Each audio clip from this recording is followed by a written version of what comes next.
Hey guys, Tommy with Hastings Lawn Care. Just want to make a quick video, talk to you for a minute. I just wanted to share a little bit about myself. So, 2019, I started my business. Kind of I don't want to say a joke, but it's kind of a joke. I was like, hey, what if people in my neighborhood let me cut their grass, pay for my mortgage? And I just kind of, started cutting grass for my grandparents, and then my grandparents' neighbor, and then their neighbor's neighbor. And next thing you know, I had 7 people on my list. Well, I had a job opportunity come up, and I took it. I was working for a bank, really good money, and working from home at that. So how could you pass that up? So I quit cutting grass for all but 3 people. And then I worked that job for about 3 years. And last year, I was like, you know what? I'm going to see if I can grow my lawn care business. I'm going to go about this the right way. And I LLC'd. After I'd done that, it was kind of like a wow factor. Like, this is real. I started advertisement. I purchased some lawn signs. I was going to do door hangers, but I just didn't have the money. They were kind of expensive and just starting out, So when I was working for the bank, they let me go part-time. I started advertising and cutting grass. Everything was going great. Great to the point where I actually ended up quitting my job at the bank and went full-time lawn care working for myself. Probably one of the scariest things I've ever done. And if you've ever been in that situation, then you know exactly what I'm talking about. If you don't work, you don't eat. So, it's one of those. Long story short, I think I got up to 23, 24 people last year. A lot of them just had broken down lawnmowers, or the heat just got to them, so they were done for the season, brought me on. Once the season ended, I had 17 people on my list, and the drought hit really hard last year here in Ohio, so it was pretty bad. I ended up getting one of my old jobs back just for the winter time. And then when I was kind of crunching numbers and looking at I only had 17 yards starting out the season this year, I really had second thoughts. I'm like, this is tough. There's a lot of other lawn care companies out here. There's a lot of competition. So it kind of got me down a little bit. And talked to my fiance, and she said, just keep pushing. You got this. I believe in you. I didn't believe in myself, so being that I had someone that did believe in me, that meant a lot. And I went out there advertising and just doing what I do and getting better at what I do. And I try to pay more attention to detail than a lot of people. I've always been a quality over quantity type person. So I started getting a lot of more people following me and watching, and I've had a lot of people give me a call and say, hey, I've been watching you for a while. You do really good work. And I hear a lot of horror stories about people showing up and tearing fences up, tearing those lights up. We all hate those lights, but if we got a paying customer and we know those lights are there, we know it's going to be a pain in the ass, I'll charge them for it. If they don't want to pay it because you don't want to do it, there you go. It's a win-win. But if you need the business, make sure you're taking your time, doing what you need to do. And that's what I did. I bit the bullet. I did what I didn't want to do. My prices were a bit cheaper just to get those people on. And then once they got me in there and seen the work that I do and seen how reliable I am, I mean, heck, I got into a accident. A driver, I had just shut my trailer door and got inside my truck. As soon as I shut my door, I had a driver in a 25-mile-per-hour zone hit my trailer so hard, it tore the rear axle off, put it up under the trailer. Their truck went slightly airborne, crashed down into the rear cab of my truck, smashing my driver's door in. So, I mean, you could say I was literally seconds away from being squished. So, the funny thing is, had a totaled truck, totaled trailer. I called up a good buddy of mine. He came, picked me up, picked my equipment up. We came back home. I used his truck and trailer to still finish out the day. So even after being in a bad accident, I literally went out, finished my yards because it was on a Friday. And yeah, I mean, you get all these other guys out here, they might have a headache and they're not going to come cut your grass. I had my truck and trailer totaled out and I still made it to my customers.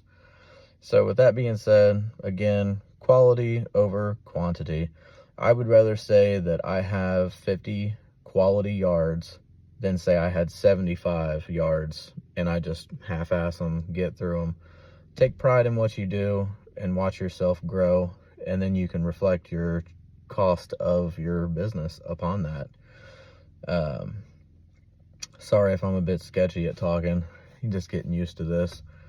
I tried to make a few videos in the past and they didn't get very many likes, so it is what it is. I've been sticking to shorts. I think they're coming out pretty good, but I'd like to move on to the next, and I guess I'm just gonna have to talk to the camera more. But with that being said, I started out the season with 17 people, and as I climbed, I'm now at 33, I believe. I did get up to 35, and again, it was just one of those where houses were sold or a real estate agent reached out. They needed me to cut a property until it sold. I've still got 2 of those. But long story short, I've came a long way from 17 yards, and it's nice. It really is. I actually just upped all my people because I feel like I'm at the point now where my work has done the talking for me, per se. I don't really advertise anymore. I let word of mouth do its thing. I got my trailer wrapped with my business logo, phone number. So at that point, I'm a rolling billboard. I pull up at someone's house, I cut their yard, they see my trailer, they see my logo, that image gets burned into their brain. I pull away, they see my stripes, they're like, damn, I'd like my yard to look like that. Might not be today, might not be tomorrow, might not even be the following year, but your image is in their head, and if they ever get to the point where they don't want to cut their grass anymore, they're going to call you. That's just how it works. Subliminal messages, everything's subliminal. So just remember, everything you do, you're watched as a business owner. So don't go out there acting foolish, making crazy posts on Facebook. Mind your P's and Q's and just keep your head down. Do the best job you can and you'll succeed. I'm at the point now where I'd really like to bring someone else on with me, but I can handle everything as long as the rain doesn't get too far out of control. That's kind of the big factor when you're doing this kind of work, is the weather.